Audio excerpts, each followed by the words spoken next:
सोचिए, ब्रह्मांड के सबसे शक्तिशाली देवताओं में से एक, उनकी उत्पत्ति कैसे हुई? ये सवाल अपने आप में एक बहुत बड़ी पहेली है। तो आज हम भगवान शिव के इसी रहस्यमय अनसृजित मूल की गहराई में उतरेंगे।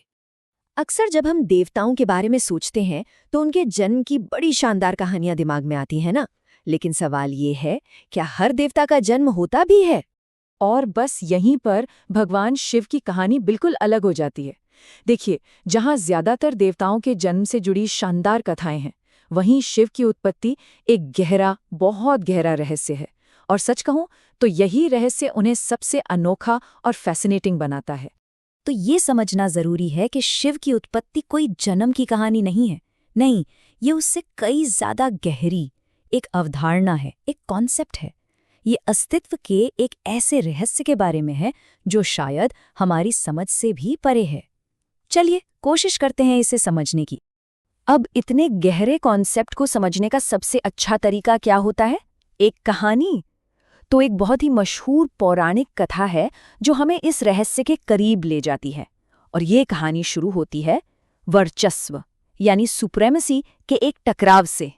कल्पना कीजिए, ब्रह्मांड के दो सबसे बड़े देवता, एक तरफ सृष्टिकर्ता ब्रह्मा, दूसरी तरफ संरक्षक विष्णु, और इन दोनों के बीच एक जबरदस्त बहस छिड़ जाती है कि दोनों में से सर्वोच्च कौन है, सबसे बड़ा कौन है। और बस यहीं से कहानी एक ऐसा मोड़ लेती है जिसकी किसी ने उम्मीद नहीं की थी। जब ये बहस अपने चरम पर थी, तभी उनके बीच में कुछ ऐसा होता है जो सब कुछ बदल देता है।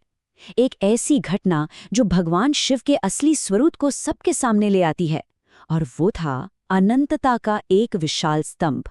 जी हाँ, उनके विवाद के ठीक बीच में भगवान शिव एक व्यक्ति के रूप में नहीं, बल्कि प्रकाश के एक विशाल अंतहीन स्तंभ के रूप में प्रकट होते हैं। जरा सोचिए, एक ऐसा प्रकाश जिसका न कोई सिरा था, न कोई अंत, न कोई शुरुआत, न कोई खात्मा। अब दोनों देवता ठान लेते हैं कि वो इस स्तंभ का छोर ढूंढ कर रहेंगे। ब्रह्मा ऊपर की ओर उड़ान भरते हैं उसके शीर्ष को खोजने के लिए, और विष्णु नीचे की ओर जाते हैं उसके आधार को ढूंढने के लिए। लेकिन दोनों ही असफल हो जाते हैं, उन्हें कोई छोर मिलता ही नहीं। ये क्या साबित करता है?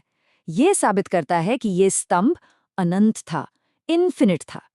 तो ये सिर्फ एक रोशनी का खंभा नहीं था। असल में ये जो अंतहीन प्रकाश था ना, ये एक अनंत, एक शाश्वत, टाइमलेस एसेंस का प्रतीक था। एक ऐसी शक्ति जो हमारी आपकी समझ और सृष्टि के बनाए हुए हर नियम से परे थी। तो ये तो हुई कहानी, लेकिन इस कहानी का मतलब क्या है? चलिए अब कहानी से आगे बढ़ते हैं और शिव के अस्तित्व के पीछे जो गहरा दार्शनिक अर्थ छिपा है उसे समझने की कोशिश करते हैं।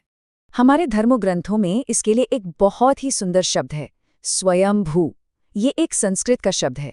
स्वयं मतलब खुद से, और भू मतलब प्रकट होना, यानी जो खुद ब खुद प्रकट हुआ हो, जिसे किसी ने बनाया नहीं, जो हमेशा से था, बिना किसी शुरुआत या अंत की। मतलब स्वयंभू होने का मतलब है एक ऐसी कॉस्मिक एनर्जी होना जिस पर समय का, स्पेस का या फिर मौत का कोई असर नहीं होता।